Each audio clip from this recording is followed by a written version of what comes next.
move on. Album review time.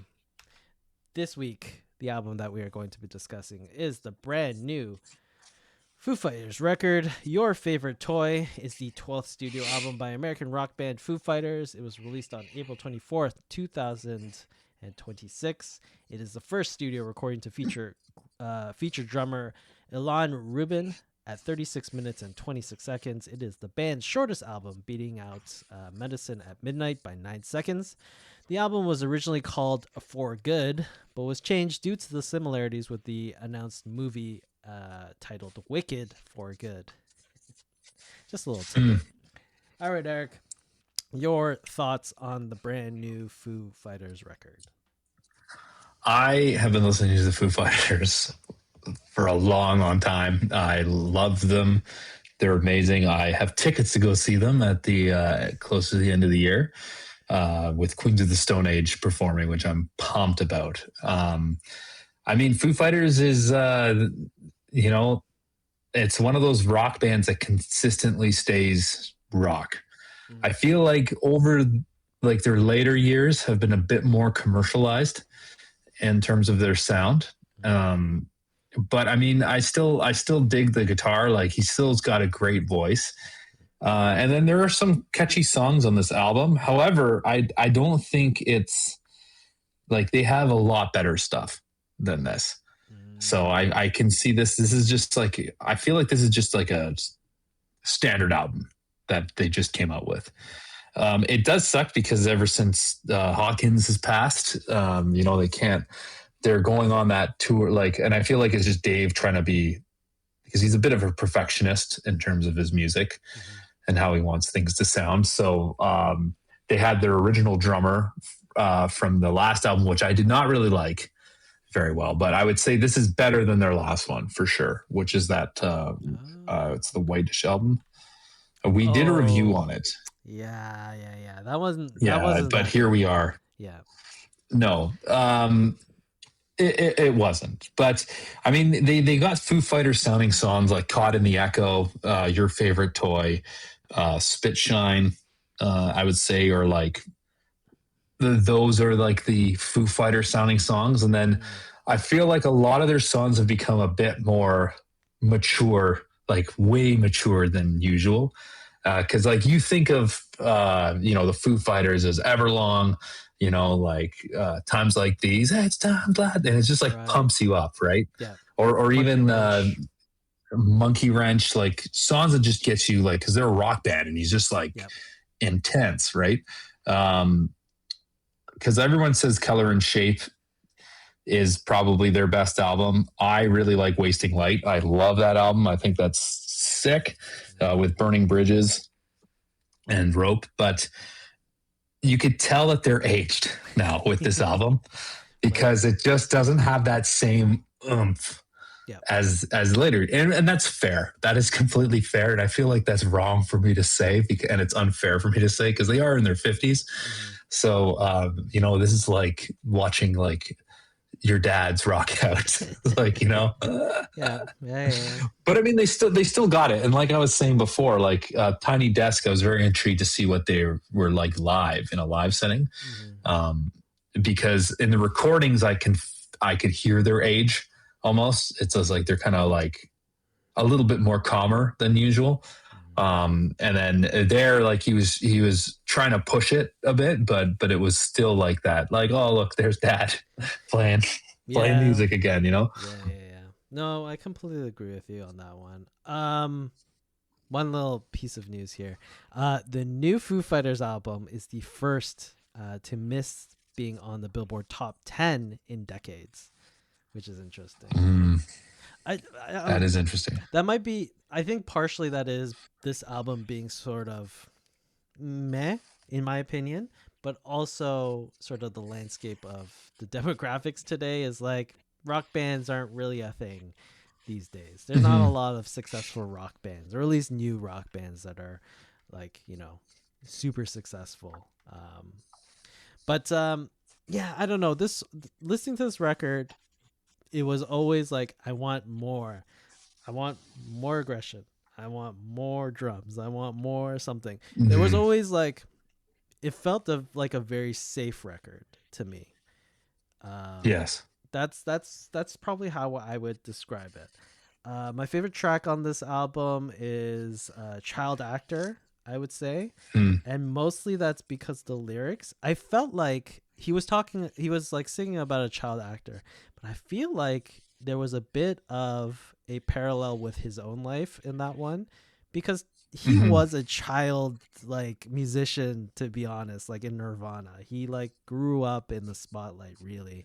So to me that hit a bit harder just because it felt like an allegory to his life, um, mm. and it felt a bit more personal there. And then my second favorite was "Asking for a Friend," the final track on the That's a good album. one.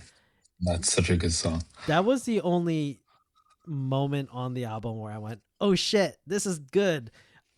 When the guitar solo kicks in, I'm just like, "Oh, this is where the album's gonna take off," and I realize, And then it ended. yeah, Then it's it the ended. last track. I was like, "Shit."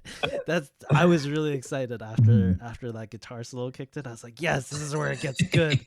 But unfortunately, that was the last track. But I did like that song a lot. Um, I did like going based off, and here's a positive of the matureness of the Foo Fighters is, like you said, child actor. It's kind of like this glimpse of like he's where he is now mm, in terms of like what he was and what he went through. Like I even found that with Spitshine. It just seemed oh, like like you're getting older. It's kind of like, you know, start cashing in the chips on your shoulder kind of thing, right? It's yeah, like yeah, you've earned your keep, but also you're like you kind of want to settle down a bit, yeah. and you don't really want to go crazy change because then it's like the grass isn't greener on the other side, Yeah, still, right? So it's yeah. just like you know what, like so I did find that humbling about this. Mm-hmm, mm-hmm. But it's weird listening to the Foo Fighters sing about these things because there's like it's just really like I feel like we've grown up with this band Mm-hmm, mm-hmm. and it's like that's it, like wait, we're old now. you know Yeah, yeah, yeah. I don't know. This record was very ho hum for me. I hmm was I didn't have high expectations for it because I'm not like the biggest Foo Fighters fan in the world. But at the same time, I felt like at this point, Dave Grohl could be pushing like more interesting stuff instead of just like the four chords over and over again, first chorus.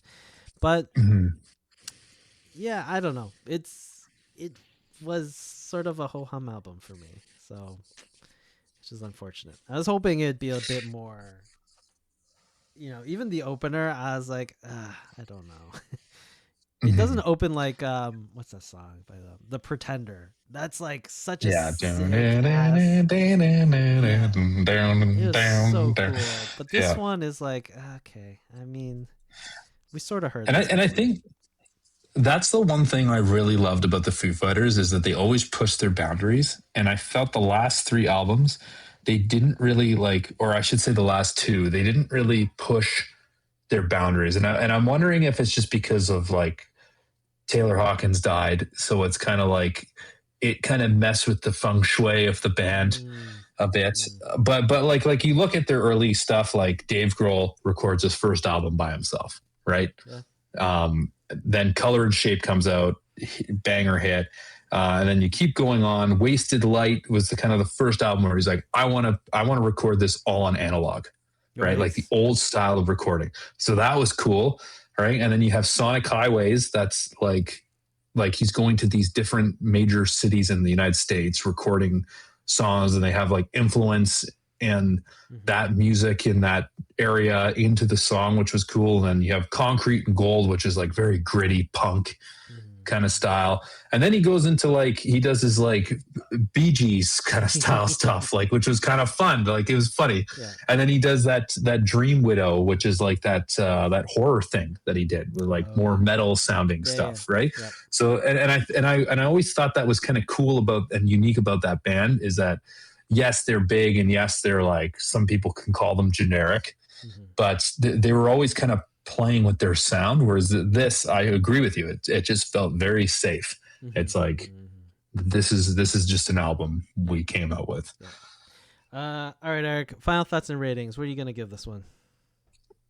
I didn't hate it, but I also didn't like go crazy for it. I'm gonna give it a 7 out of 10. I feel like it's an easy listen, but there's way better Foo Fighter albums I'd recommend to you. Yeah, after I honestly was gonna give this a very poor score because it's like it's just too generic. But after talking with you, I'm like, okay, I see the points. I'm gonna give it a 6 because I do agree. It's like a good enough record. It just there is better stuff to listen to, because I didn't have any complaints on this record. I didn't think any of it was garbage or like this shouldn't have been like this. It just was like, all right, that's nice. So yeah, I'm gonna give it a 6 for this record. All right, perfect. That was our discussion on Your Favorite Toy by Foo Fighters. The album that we are going to be discussing next week is the brand new Bleachers record called Everyone for 10 Minutes. Everyone for 10 minutes. I wonder what that means. We'll figure it out next week. But yeah, that's the record that we're going to be discussing. Should be fun. That's it for another week for us here at the Crossroads Music Podcast. We're here live at twitch.tv/the Crossroads Music Podcast every 10 p.m. ET, 7 p.m. PT. We'll be back here Monday. Catch us on YouTube, Spotify, Apple Music, all the places where you get your podcasts. Thanks for everyone tuning in, and we will catch you all next time.